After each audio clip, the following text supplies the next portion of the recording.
হ্যাঁ হ্যাঁ, গতকাল রাতে আমাদের দিলখুশ পর্ব আসেনি, আর আমি এটা স্বপ্নেও ভাবতে পারিনি আমাদের দিলখুশ পর্ব আপনাদের এতটা দিল কেড়ে নেবে। যাই হোক, এই সপ্তাহে বেশ কিছু কাজকর্ম ছিল পারিবারিক, তাই জন্য আসেনি।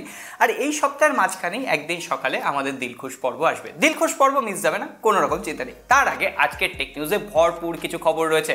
নাথিং ফোন 2, যে ফোনটাকে নিয়ে এত উত্তেজনা তৈরি হয়েছিল, সেই ফোনটার আসল ফার্স্ট লুক কেমন হবে সেটা সামনে চলে এসেছে। তবে হ্যাঁ, সেটা শুনলে একটু আঘাতই পাবেন। তার আগে অন্যান্য খবরগুলো শেয়ার করে নিই। প্রথমেই স্মার্টফোনের যে প্রসেসর, সেই প্রসেসর মার্কেটের ওয়ার্ল্ড ওয়াইড একটা রিপোর্ট সামনে এসেছে, এবং সেক্ষেত্রে দেখা যাচ্ছে 1 নম্বরে উঠে এসছে এবার মিডিয়াটেক, এবং তাদের মার্কেট শেয়ার রয়েছে 32%। তারপরে কোয়ালকম রয়েছে দ্বিতীয় পজিশনে, এবং তাদের মার্কেট শেয়ার রয়েছে 28%। আজ থেকে ঠিক 1 বছর আগে আমরা কোয়ালকমকে 1 নাম্বার পজিশনে দেখেছিলাম। তো মিডিয়াটেক এই জায়গাটা কিন্তু কেড়ে নিচ্ছে। আর মিডিয়াটেক এখন যথেষ্ট ভালো প্রসেসর তৈরি করছে। কম্পিটিটিভ মার্কেটে মিডিয়াটেকের প্রসেসর কিন্তু ভরে গেছে, বিশেষ করে 20,000 রুপির প্রাইস সেগমেন্টে। 20,000 রুপির প্রাইস সেগমেন্টে একটা মাত্র কোয়ালকমের স্টেবল প্রসেসর রয়েছে, সেটা হচ্ছে কোয়ালকম স্ন্যাপড্রাগন 695, যেখানে অনেক কম্প্রোমাইজ করতে হবে। তবে একটা জায়গায় আপনাকে কোনো রকম কম্প্রোমাইজ করতে হবে না, নিচে সাবস্ক্রাইব বাটনটা প্রেস করে রাখবেন, ভিডিও ভালো লেগে থাকলে লাইক করে রাখবেন। এই ধরনের খবরগুলো সবার আগে পৌঁছে যাবে আপনার কাছে, কথা দিচ্ছি। তাহলে চলুন পরের খবরগুলো দেখেন।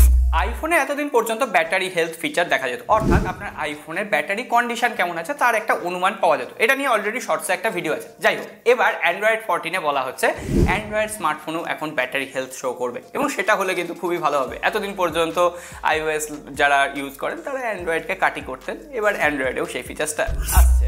অবশেষে আজকে আরও একটা শাওমির ফোন ব্লাস্ট করেছে। আজকে টুইটারে নভিন টেকওয়ালা বলে একজন রয়েছেন, তিনি টুইট করে দেখিয়েছেন তার Xiaomi 11 Lite NE 5G যে ভার্সনটা, এবং সেই ফোনটা নাকি এখনো ওয়ারেন্টি পিরিয়ডের ভেতরে রয়েছে। ওই ফোনটা হঠাৎ করে ডেস্কের ওপর ছিল, কোনো রকম তিনি কাজ করছিলেন না, এমনকি ফোনটা চার্জেও ছিল না, হঠাৎ করে সেটায় আগুন ধরে যায়। তো ভিডিওটা সামনে এসছে, আপনাদের সাথে শেয়ার করে রাখলাম। Xiaomiর ফোন যারা ইউজ করছেন সাবধান, শুধুমাত্র ব্যাটারি পুরনো হলেই যে ফোন ব্লাস্ট করছে এমনটা নয়, নতুন ফোনও ব্লাস্ট করছে। Xiaomiর পক্ষ থেকে আরও একটা mid budget centric tablet launch করতে চলেছে, Xiaomi Pad 6, যেটা 30,000 রুপির নিচে কোয়ালকম স্ন্যাপড্রাগন 870 প্রসেসর থাকবে, ওই 9000 মিলিঅ্যাম্পিয়ারের আশেপাশে ব্যাটারি থাকবে, 11 ইঞ্চির একটা ডিসপ্লে থাকবে, অ্যামোলেড ডিসপ্লে নয়, IPS LCD প্যানেলের ডিসপ্লে থাকবে, 120 হার্টজের রিফ্রেশ রেট থাকবে। তো মোটামুটি একটা মিড বাজেট ট্যাবলেট এই মাসের মিড উইক নাগাদ সেটা লঞ্চ করতে চলেছে। এছাড়াও রেডমির পক্ষ থেকে Redmi 12 যে ফোনটা, একটা বাজেট ক্যাটাগরির ফোন হয়, কারণ Redmi 11 দেখেছি, Redmi 10 দেখেছি, Redmi 12 ফোনটার বেশ কিছু স্পেসিফিকেশন সামনে এসছে। বলা হচ্ছে Redmi 12 ফোনটা বাজেট ক্যাটাগরির একটা ফোন হলেও সেই ফোনটার ব্যাক প্যানেলে গ্লাস বডি ডিজাইন থাকবে। আমরা এতদিন পর্যন্ত পলিকার্বনেট ডিজাইন দেখছিলাম এই প্রাইস পয়েন্টে, লাভা একমাত্র গ্লাস দেখছিল, অবশেষে রেডমি ফিরছে।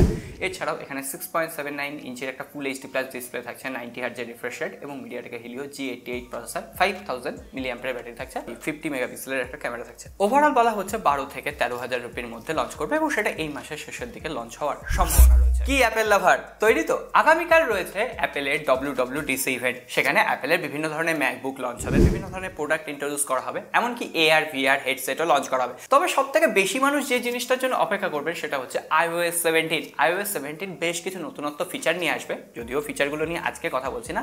আপনারা যদি বলেন iOS 17কে নিয়ে একটা নতুন ভিডিও আসতে পারে, নতুন কী কী ফিচার এলো। যাই হোক, iOS 17 কোন কোন আইফোনে সাপোর্ট করবে? iPhone 8 এর পর থেকে মোটামুটি সব ফোনেই iOS 17 আসবে। তো যারা iPhone 7 ইউজ করছেন তাদের বোধহয় এবার একটু আপগ্রেড করার প্রয়োজন আছে। এবার সরাসরি নাথিং ফোনের খবরে চলে আসবো। প্রথমে কয়েকটা খবর দিয়ে দিই। নাথিং ফোন 2 কিন্তু মেড ইন ইন্ডিয়া হতে চলেছে, এমনকি ইউরোপের বেশ কিছু মার্কেটেও ইন্ডিয়ান মেড ফোনগুলোই পৌঁছে যাবে। ইউরোপেও কিন্তু নাথিং ফোন 2 তৈরি হবে, তবে সেটা বেশ কিছুদিন পর। নাথিং ফোন 2 ফোনটার ফার্স্ট লুক দেখানোর আগে বলে দিই, এই ফোনটার যে ফ্রেমটা থাকবে সেটা অ্যালুমিনিয়াম ফ্রেম হবে, এবং বেশিরভাগ ক্ষেত্রে এই ফোনটা কিন্তু রিসাইকেল যে মেটেরিয়াল হয় সেইটা দিয়ে তৈরি হবে, যেটা দিয়ে এখন লোকে গিমিক তৈরি করছে, মানে বিশেষ করে স্মার্টফোন কোম্পানিগুলো গিমিক তৈরি করছে।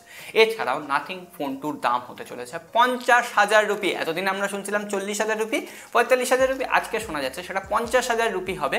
বাদবাকি স্পেসিফিকেশন আপনারা সকলেই জানেন। আর ফোনটা দেখতে হুবহু নাথিং ফোন 1-এর মতো, সেই একই ক্লিপ লাইট, একই ওয়্যারলেস চার্জিং টেকনোলজি, সমস্ত কিছু এক। প্রসেসর আলাদা থাকবে, একটু ফোনটা বড় হবে, 6.67 ইঞ্চির একটা অ্যামোলেড ডিসপ্লে, 120 হার্টজের রিফ্রেশ রেট থাকবে। ওভারঅল ফার্স্ট লুক দেখে কেমন লাগছে? মনটা খারাপ হয়ে গেছে তাই না? কমেন্ট বক্সে জানাবে। বেশ কিছুদিন আগের টেক নিউজে বলেছিলাম ইনফিনিক্সের তরফ থেকে আরও একটা মিড বাজেট কেন্দ্রিক 5G স্মার্টফোন আসবে, সেটা হচ্ছে ইনফিনিক্স নোট 30। এই ফোনটার ফার্স্ট লুক কালার ভ্যারিয়েন্ট সামনে চলেছে, 3টে কালারে অ্যাভেলেবেল হবে, এমনকি যে অরেঞ্জ কালার থাকবে সেখানে শোনা যাচ্ছে লেদার ফিনিশ থাকবে, এবং ফোনটা ওই 14,000 বা 12,000 রুপির আশেপাশে থাকবে, এবং সেই ফোনটায় মিডিয়াটেকের ডাইমেনসিটি 6020 প্রসেসর থাকবে। এই প্রসেসরটা মূলত মিডিয়াটেকের ডাইমেনসিটি 700 সিরিজের একটা প্রসেসর, তো ওভারঅল পারফরমেন্সও ঠিকঠাক দেবে। এছাড়াও IPS LCD প্যানেলের ডিসপ্লে 120 হার্টজের রিফ্রেশ রেট দেবে। তবে এই স্মার্টফোনটায় বলা হচ্ছে 45 ওয়াটের ফাস্ট চার্জিং টেকনোলজি থাকবে, এবং তার সঙ্গে সঙ্গে বাইপাস চার্জিং টেকনোলজি থাকবে। বাইপাস চার্জিং টেকনোলজিটা হচ্ছে সরাসরি কারেন্টটা গিয়ে মাদারবোর্ডে আসে, তারপরে মাদারবোর্ড থেকে সেটা ব্যাটারিতে ট্রান্সফার হয়, ফলে ফোনটা কিন্তু চার্জিংয়ের সময় অতিরিক্ত গরম হয় না। আর আমরা এখন যে ফোনগুলো দেখি সেখানে কিন্তু ব্যাটারিতে ডাইরেক্ট কারেন্টটা হিট করে এবং ব্যাটারি চার্জ হয়, তো এটাই একটু ডিফারেন্স আছে। এই বছরের অ্যান্ড্রয়েড দুনিয়ায় সব থেকে ফ্ল্যাগশিপ লেভেলের ডিভাইস হচ্ছে স্যামসাং গ্যালাক্সি S23 আলট্রা, যেটার দাম 1,25,000 রুপি, বাংলাদেশের 1.5 লাখ টাকার আশেপাশে। ওই ফোনটা তৈরি করতে কত খরচ হয় জানেন? ওই ফোনটা তৈরিতে খরচ হয়েছে মাত্র $469, যেটা আমি যদি কনভার্ট করে বলি 40,000 রুপির আশেপাশে দাঁড়াচ্ছে, আর যদি আমি বাংলাদেশের টাকায় বলি তাহলে 50,000 টাকায় দাঁড়াচ্ছে। সুতরাং 1/3 কস্টে ফোনটা তৈরি হচ্ছে এবং তার 3 গুণ দামে ফোনটা বিক্রি হচ্ছে মার্কেটে। হ্যাঁ, তার মধ্যে বিভিন্ন ধরনের প্রমোশন আছে, ইউটিউবারদের রিভিউর কস্ট রয়েছে, এমনকি ব্র্যান্ড অ্যাম্বাসাডারকে টাকা দিতে হয়, এই ধরনের খরচ রয়েছে।